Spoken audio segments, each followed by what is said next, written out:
Hello friends, कंचन study में आपका स्वागत है। तो आज हम लोग सीखने जा रहे हैं ट्रांसलेशन। तो ट्रांसलेशन सीखने के लिए सबसे पहले हम लोग को टेंस के बारे में जानकारी होना बहुत ज़रूरी है। तो इसलिए हम लोग एकदम शुरू से पढ़ेंगे कि वो कितने प्रकार के होते हैं, फिर उनके जो प्रकार हैं वो कितने प्रकार के होते हैं। एक तो टाइप्स, फिर ऊपर से सब टाइप्स, इस तरह से हम लोग सारे पढ़ेंगे। आप लोग जो भी मेरे चैनल में न्यू है प्लीज़ उन्हें आप लोग सब्सक्राइब कर दीजिएगा। और अगर आपको वीडियो पसंद आए तो प्लीज़ लाइक कर दीजिएगा। और हाँ, बेल आइकन दबाना मत भूलिएगा ताकि आपको आगे का नोटिफिकेशन भी मिलता रहे। तो हम लोग शुरू करते हैं। तो टेंस है ये। टेंस कितने प्रकार के होते हैं? टेंस जो है 3 टाइप्स के होते हैं, प्रेजेंट टेंस, पास्ट टेंस और फ्यूचर टेंस। अब देखिए, प्रेजेंट टेंस है वो भी 4 टाइप्स के होते हैं, पास्ट टेंस भी 4 टाइप्स के होते हैं और फ्यूचर टेंस भी 4 टाइप्स के होते हैं। तो इनके बारे में भी हम लोग पढ़ेंगे। तो सबसे पहले होता है प्रेजेंट टेंस। तो प्रेजेंट टेंस क्या होता है? प्रेजेंट टेंस जो है वो वर्तमान काल, इसको हिंदी में बोलते हैं। जो हम लोग काम अभी करते हैं, ऐसा नहीं कि हम लोग वो कर चुके हैं और ऐसा नहीं कि हम लोग फ्यूचर में करेंगे। जो काम हम लोग अभी करते हैं वो कहलाता है प्रेजेंट टेंस। तो ये प्रेजेंट टेंस जो है ये 4 टाइप्स के होते हैं। पहला है present indefinite tense, present continuous tense दूसरा, और तीसरा है प्रेजेंट परफेक्ट टेंस, और चौथा है प्रेजेंट परफेक्ट कंटिन्यूअस टेंस। अब देखिए, अब क्या है पास्ट टेंस। तो पास्ट टेंस क्या होता है?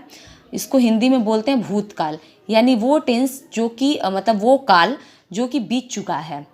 वो टेंस या वो काल जो कि बीत चुका है, जो काम हम लोग पहले कर चुके हैं अब हम लोग नहीं करते हैं, उसको हम लोग बोलते हैं पास्ट टेंस। तो ये भी 4 प्रकार के होते हैं, 4 टाइप्स के होते हैं। Past indefinite tense, past continuous tense, past perfect tense, past perfect continuous tense. अब आएगा फ्यूचर टेंस। तो फ्यूचर टेंस मतलब भविष्य काल, इसको हिंदी में बोलते हैं। मतलब जो काम हम लोग भविष्य में करेंगे, अभी तक हम लोगों ने किया नहीं है, फ्यूचर में हम लोग वो काम करेंगे, उसको हम लोग बोलेंगे फ्यूचर टेंस। और इसके भी सेम उसी तरह से प्रेजेंट और पास्ट की तरह 4 टाइप्स होते हैं। Future indefinite tense, future continuous tense, future perfect tense, future perfect continuous tense. तो हम लोग समय एकदम बर्बाद नहीं करते हुए सबसे पहले हम लोग प्रेजेंट टेंस का जो पहला नंबर है ना, प्रेजेंट इंडेफिनिट टेंस, उसके बारे में सीखेंगे। तो ये हम लोग का रहा प्रेजेंट टेंस, प्रेजेंट इंडेफिनिट।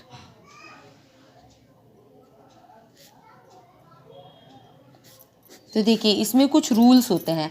आगे जब मैं आपको रूल्स और इसका बेसिक चीज़ बताऊंगी तो आपको लगेगा कि आपको कुछ भी नहीं समझ में आ रहा है। यदि आप लोग टेंस के बारे में कुछ भी नहीं जानते हैं, ट्रांसलेशन के बारे में कुछ भी नहीं जानते हैं, तो जब मैं आगे आपको बताऊंगी तो लगेगा आपको कि आपको कुछ भी नहीं समझ में आ रहा है। लेकिन जब मैं एग्जाम्पल्स दे के आपको सेंटेंस बनाना सिखाऊंगी तो आपका सारा डाउट क्लियर हो जाएगा। इसलिए थोड़ा धीरज धरिएगा और ध्यान से मेरे वीडियो को देखिए और सुनिएगा, और स्किप बिल्कुल मत कीजिएगा, क्योंकि इसका एक एक पार्ट बहुत इंपॉर्टेंट है। थोड़ा सा भी कोई पार्ट स्किप हो गया तो फिर आपको कन्फ्यूज़न और डाउट हो जाएगा। तो देखिए, इसका सबसे पहला पहचान ये है कि इसका जो सेंटेंस होता है ना, इसके अंत में, इसके सेंटेंस के अंत में, इसके वाक्य के अंत में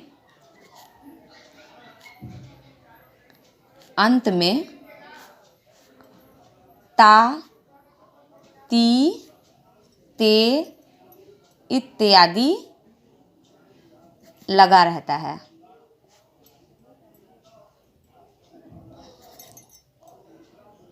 मतलब ये सब।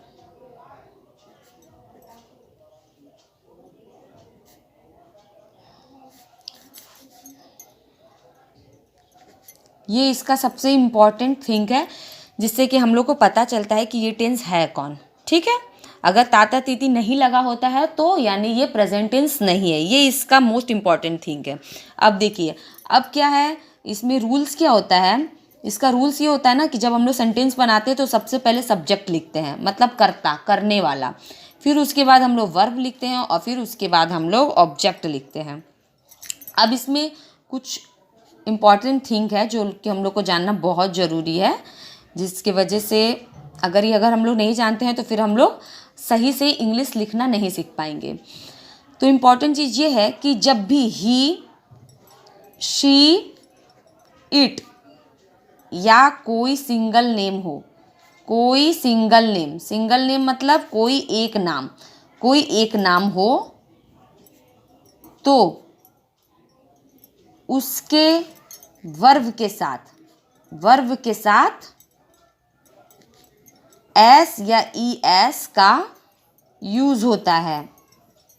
ये बहुत ही इम्पॉर्टेंट चीज़ है। अब देखिए, अब जब मैं आप लोगों को बताना शुरू करूँगी तो आप लोगों को समझ में आ जाएगा सब कुछ। तो देखिए, जैसे एक सेंटेंस हम लोग लेते हैं कि वह फुटबॉल खेलता है।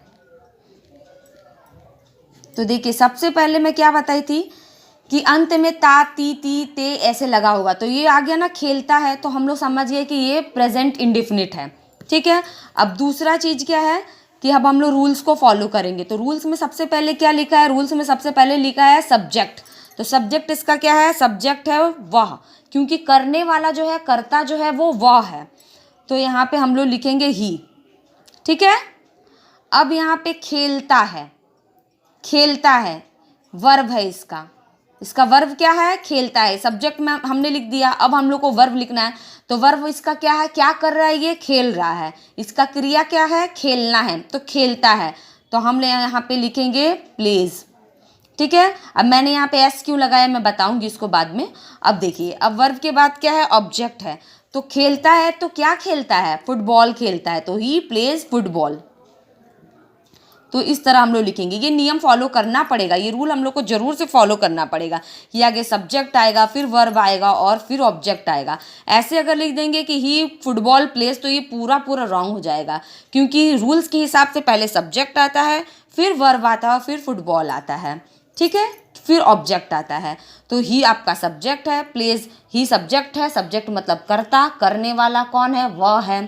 प्लेज क्या कर रहा है वो? वर्ब क्या है उसका? खेल रहा है। और वो क्या खेल रहा है? ये उसका ऑब्जेक्ट है, तो वो फुटबॉल खेल रहा है। ठीक है। तो ये हम लोग को नियम फॉलो करना है। अब यहाँ पे देखिए, ये नॉर्मली तो खेलने का मतलब प्ले होता है, तो हम लोग प्लेज क्यों लगाए? तो देखिए, यहाँ पे नोट में मैंने बताया है कि ही, शी, इट या कोई सिंगल नेम हो तो उसके साथ, वर्ब के साथ हम लोग एस या ई एस का यूज़ करते हैं। तो जैसे कि यहाँ पे ही है, इसलिए यहाँ पे हम लोग सिर्फ प्ले नहीं लिखेंगे, हम लोग प्लेज लिखेंगे। ठीक है। उसी तरह से मैं एक दूसरा चीज़ बताती हूँ तो आपका डाउट ज़्यादा क्लियर हो जाएगा। ये देखिए, जैसे कि है वे लोग खाना खाते हैं, ठीक है। तो वे लोग मतलब दे। अब दे सब्जेक्ट हो गया। अब इसका वर्ब क्या हुआ? खाना हुआ। तो खाना क्या होगा? इट होगा। तो यहाँ पे देखिए, इट्स नहीं लगेगा, क्योंकि ना ही ये ही है, ना ही ये शी है, ना ही ये इट है, और ना ही कोई सिंगल नेम है। सिंगल नेम यानी सिंगुलर। ठीक है। इसको सिंगुलर भी बोल सकते हैं आप, ये आपका सिंगुलर भी हो सकता है।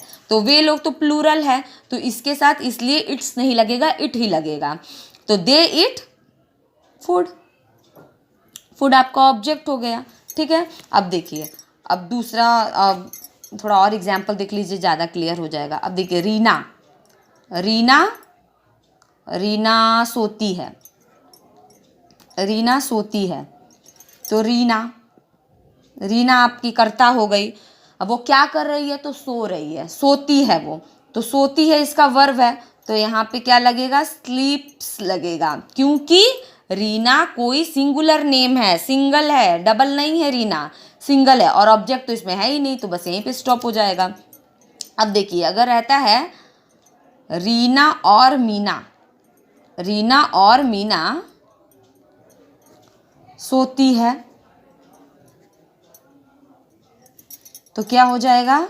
रीना एंड मीना। अब ये देखिए, ये सिंगुलर नहीं रहा, रीना और मीना दो जन हो गए, ये प्लूरल हो गए, तो फिर यहाँ पे स्लिप्स नहीं। तो आपको क्लियर हो गया कि रीना सोती है तो रीना स्लीप्स, और रीना और मीना प्लूरल हो गई, सिंगुलर नहीं हो गई, ये दो जन हो गई, तो इसलिए रीना एंड मीना स्लीप हो जाएगा, इसमें एस नहीं लगेगा वर्ब के साथ। ठीक है। तो अगर आपको ये वीडियो पसंद आए तो प्लीज़ इसे लाइक कर दीजिएगा और सब्सक्राइब करके बेल आइकन को ज़रूर दबाइएगा, ताकि पार्ट 2 का नोटिफिकेशन आपको मिले और आप पूरी तरह से ट्रांसलेशन सीख पाएँ। Thank you so much friends to seeing my video.